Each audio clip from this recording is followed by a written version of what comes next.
할렐루야. 지금부터 7월 26일 경건의 시간을 시작하겠습니다. 다 같이 찬송가 382장을 찬송하겠습니다.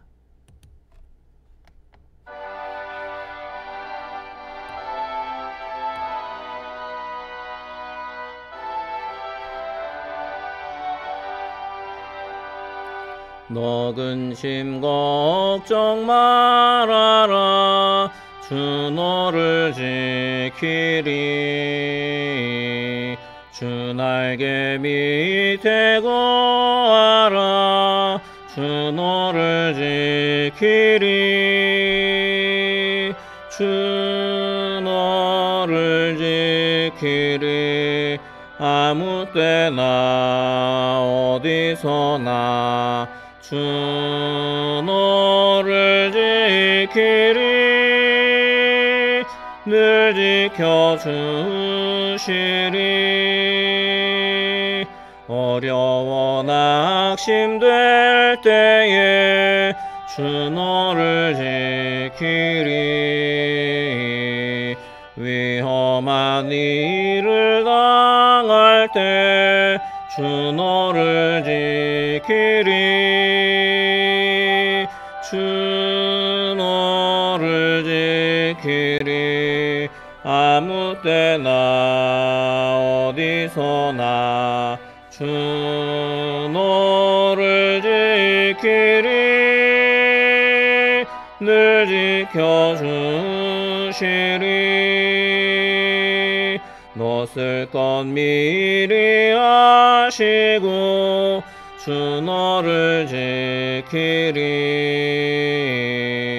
구하는 것을 주시며 주 너를 지키리. 주 너를 지키리.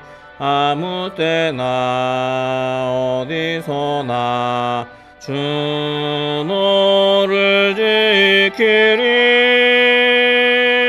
늘 지켜주시리. 어려운 시험 당해도 주 너를 지키리. 구주의 품에 거하라. 주 너를 지키리. 주 너를 지키리. 아무 때나 어디서나 주 너를 지키리. 늘 지켜주시리. 아멘. 사도신경으로 신앙 고백합니다.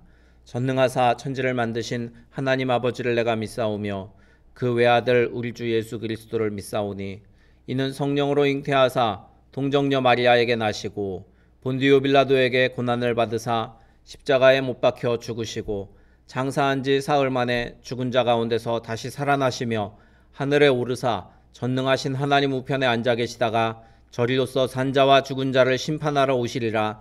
성령을 믿사오며 거룩한 공회와 성도가 서로 교통하는 것과 죄를 사하여 주시는 것과 몸이 다시 사는 것과 영원히 사는 것을 믿사옵나이다. 아멘.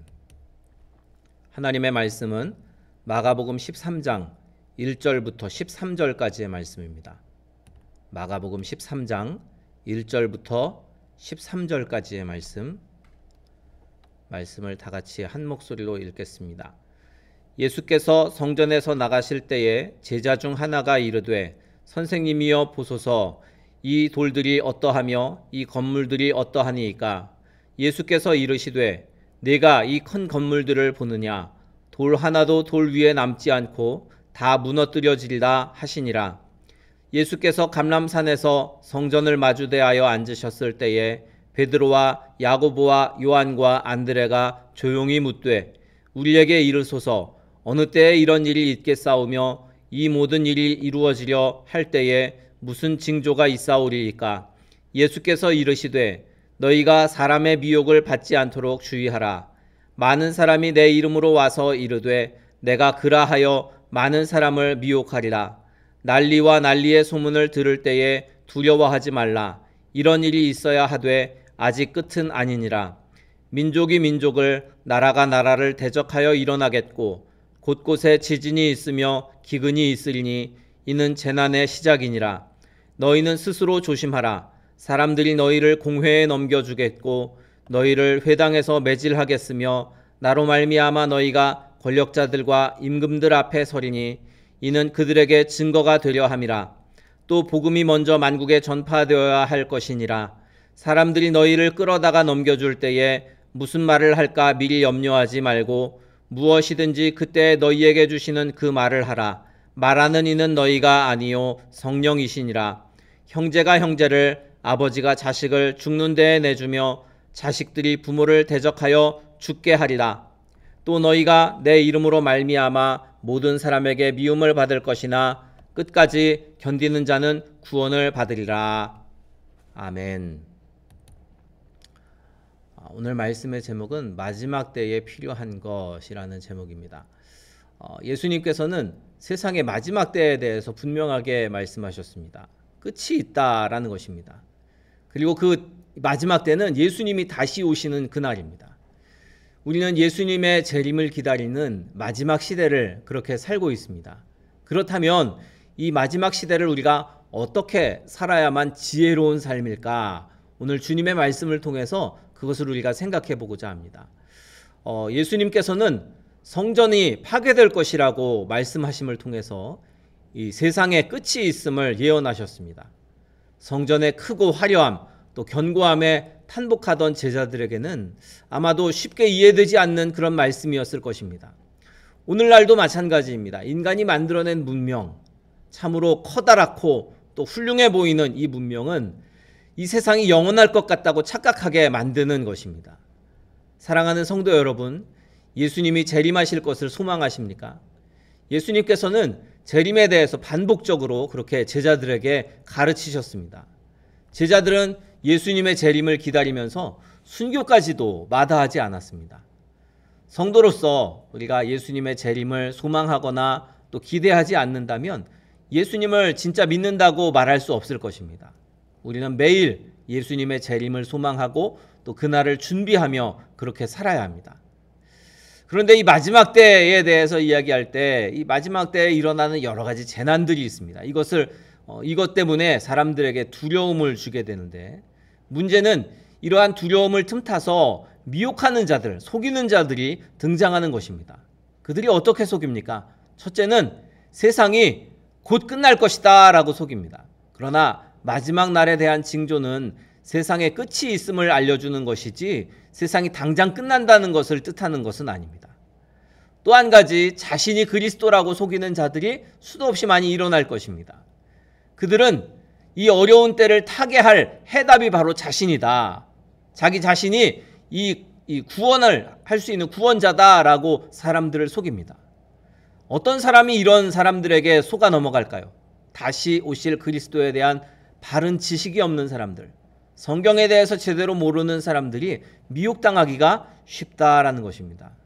우리는 이러한 미혹에 넘어가지 않기 위해서 예수님을 바로 아는 지식과 또 그분에 대한 참된 믿음을 가지고 있어야 할 것입니다. 그리고 또 한 가지, 마지막 때에는 박해가 있을 것이다 주님은 말씀하십니다. 예수님의 이름을 위해서 복음을 전하다가 받게 되는 그러한 박해입니다. 여러분, 성도로서 살아갈 때 고난 없이 편안한 삶을 살 수 있을 것이다 라고 자신하십니까? 성경은 그 반대의 것을 가르치고 있습니다. 성도는 고난을 당하게 된다, 박해를 받게 된다라는 것입니다. 신자는 어려움이 있더라도 그것을 피하지 않고 십자가 복음을 열심히 전하는 사람들입니다.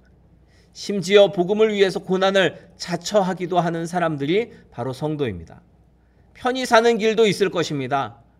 우리가 안일하게 그렇게 살 수도 있을 것입니다. 그러나 복음을 위해서 자발적으로 고난의 자리에 서는 것, 이것이 바로 성도의 모습입니다. 사랑하는 성도 여러분, 복음을 위해서 여러분은 어떤 고난을 당하고 있습니까? 어떤 수고를 하고 있습니까? 복음을 전하는 일은 예수님을 만나는 그날까지 결코 멈출 수 없는 일입니다. 고난을 당하더라도, 환난을 겪더라도, 우리에게 박해가 있더라도 끝까지 복음을 전하시기 바랍니다. 예수님은 반드시 다시 오십니다. 예수님의 재림이 분명히 있는 일이기 때문에 우리는 어떤 유혹에도 흔들리지 않고 또 어떤 고난에도 우리가 흔들리지 않으며 굳게 서서 복음을 힘있게 전해야 할 것입니다. 오늘 저와 여러분을 통해서 주의 일들이 무수히 일어날 수 있기를 주님의 이름으로 축원합니다.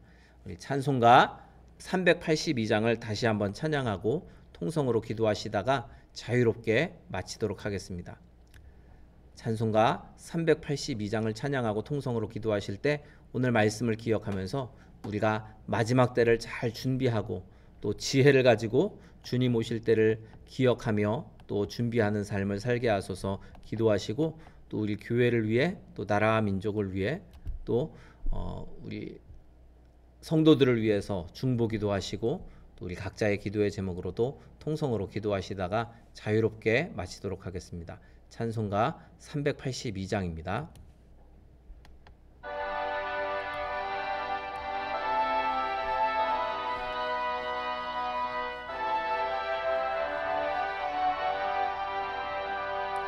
너 근심 걱정 말아라.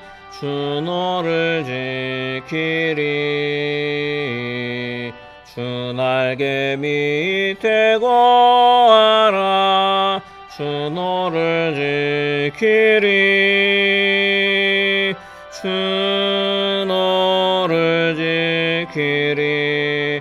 아무 때나 어디서나 주 너를 지키리. 늘 지켜주시리. 어려워 낙심될 때에 주 너를 지키리. 위험한 일을 당할 때 주 너를 지키리. 주 너를 지키리. 아무 때나 어디서나 주 너를 지키리. 늘 지켜주시리. 너 쓸 것 미리 아시고 주 너를 지키리. 구하는 것을 주시며 주 너를 지키리. 주 너를 지키리. 아무 때나 어디서나 주 너를 지키리. 늘 지켜주시리. 어려운 시험 당해도 주 너를 지키리. 구주의 품에 거하라. 주 너를 지키리. 주 너를 지키리. 아무 때나 어디서나 주 너를 지키리. 늘 지켜주시리. 주여 세 번 부르짖어 기도합니다. 주여, 주여, 주여.